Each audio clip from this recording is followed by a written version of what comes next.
sasa nikae chini. Aya, speaker kana saninku na kana mwaninku sunindu kwa tukagora. Saninku ngaramba gari sunira sanile narkuba. Hali stafara saninku na kibora tusikia saninku tupate kuongea vizuri. Tokeni hapo kabisa. Kuna mtu alikuwa anajaribu kuzima sheria kutembea mara mbili, tafadhali tuheshimiane.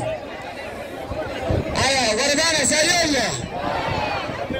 Warbana sayoya.